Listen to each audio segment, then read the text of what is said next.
오늘은 3월 2일 사순 제2주간 토요일입니다. 그를 보고 가엾은 마음이 들었다. 그리고 달려가 아들의 목을 껴안고 입을 맞추었다. 오늘 복음은 하나님 아버지의 사랑이 어떤 것인지 구체적으로 알려줍니다.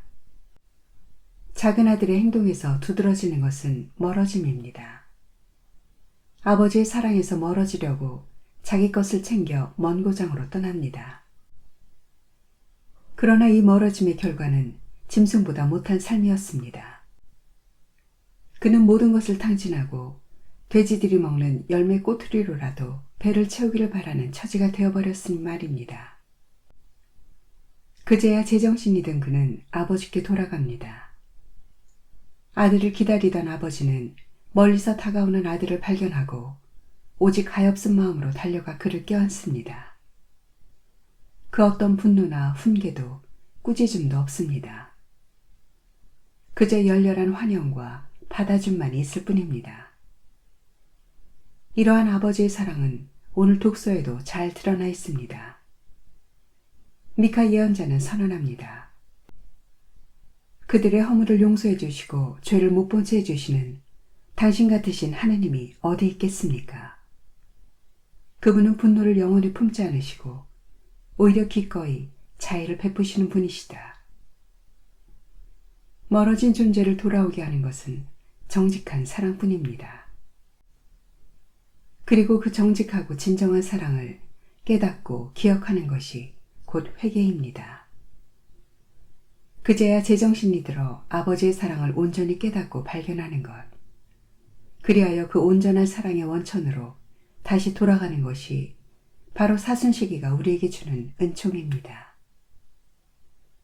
그분께 돌아갈 때 우리는 어서 가장 좋은 옷을 가져다 입히고 손에 반지를 끼우고 발에 신발을 신겨주어라 라는 말씀을 듣게 될 것입니다.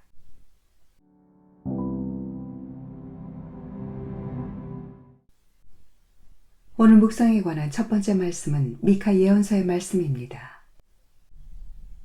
주님, 과수원 한가운데 숲속에 홀로 살아가는 당신 백성을, 당신 소유의 양떼를 당신의 지팡이로 보살펴 주십시오.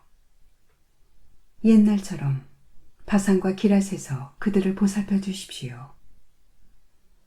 당신께서 이집트 땅에서 나오실 때처럼 저희에게 놀라운 일들을 보여주십시오. 당신의 소유인 남은 자들, 그들의 허물을 용서해 주시고 죄를 못 본 채 해주시는 당신 같으신 하느님이 어디 있겠습니까? 그분은 분노를 영원히 품지 않으시고 오히려 기꺼이 자애를 베푸시는 분이시다. 그분께서는 다시 우리를 가엾이 여기시고 우리의 허물들을 모르는 채 해주시리라. 당신께서 저희의 모든 죄악을 바다 깊은 곳으로 던져주십시오. 먼 옛날 당신께서 저희 조상들에게 맹세하신 대로 야곱을 성실히 대하시고 아브라함에게 자애를 베풀어 주십시오. 주님의 말씀입니다. 하느님 감사합니다.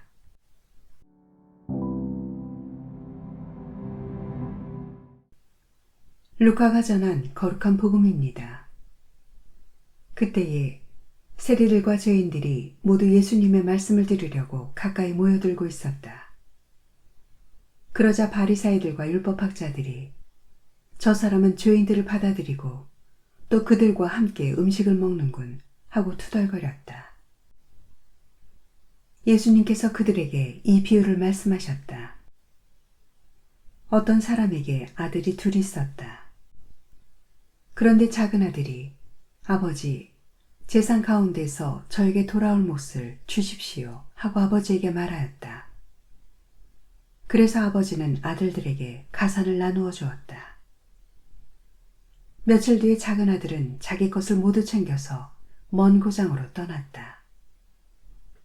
그러고는 그곳에서 방종한 생활을 하며 자기 재산을 허비하였다. 모든 것을 탕진하였을 즈음 그 고장에 심한 기근이 들어 그가 곤궁에 허덕이기 시작하였다. 그래서 그 고장 주민을 찾아가서 매달렸다. 그 주민은 그를 자기 소유의 들로 보내어 돼지를 치게 하였다.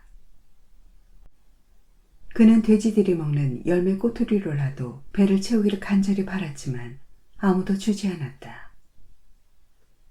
그제야 제정신이 든 그는 이렇게 말하였다. 내 아버지의 그 많은 품팔이꾼들은 먹을 것이 남아도는데 나는 여기에서 굶어 죽는구나. 일어나 아버지께 가서 이렇게 말씀드려야지. 아버지, 제가 하늘과 아버지께 죄를 지었습니다. 저는 아버지의 아들이라고 불릴 자격이 없습니다. 저를 아버지의 품팔이꾼 가운데 하나로 삼아 주십시오. 그리하여 그는 일어나 아버지에게로 갔다. 그가 아직도 멀리 떨어져 있을 때 아버지가 그를 보고 가엾은 마음이 들었다. 그리고 달려가 아들의 목을 껴안고 입을 맞추었다. 아들이 아버지에게 말하였다. 아버지, 제가 하늘과 아버지께 죄를 지었습니다. 저는 아버지의 아들이라고 불릴 자격이 없습니다. 그러나 아버지는 종들에게 일렀다. 어서 가장 좋은 옷을 가져다 입히고 손에 반지를 끼우고 발에 신발을 신겨주어라. 그리고 살찐 송아지를 끌어다가 잡아라. 먹고 즐기자. 나의 이 아들은 죽었다가 다시 살아났고 내가 잃었다가 도로 찾았다. 그리하여 그들은 즐거운 잔치를 벌이기 시작하였다. 그때의 큰아들은 들에 나가 있었다. 그가 집에 가까이 이르러 노래하며 춤추는 소리를 들었다. 그래서 하인 하나를 불러 무슨 일이냐고 묻자 하인이 그에게 말하였다. 아우님이 오셨습니다. 아우님이 몸성이 돌아오셨다고 하여 아버님이 살찐 송아지를 잡으셨습니다. 큰아들은 화가 나서 들어가려고도 하지 않았다. 그래서 아버지가 나와 그를 타이르자 그가 아버지에게 대답하였다. 보십시오. 저는 여러 해 동안 종처럼 아버지를 섬기며 아버지의 명을 한 번도 어기지 않았습니다. 이러한 저에게 아버지는 친구들과 즐기라고 염소 한 마리 주신 적이 없습니다. 그런데 창녀들과 어울려 아버지의 가산을 들어먹은 저 아들이 오니까 살찐 송아지를 잡아주시는군요. 그러자 아버지가 그에게 일렀다. 얘야, 너는 늘 나와 함께 있고 내 것이 다 네 것이다. 너의 저 아우는 죽었다가 다시 살아났고 내가 잃었다가 되찾았다. 그러니 즐기고 기뻐해야 한다. 주님의 말씀입니다. 그리스도님 찬미합니다.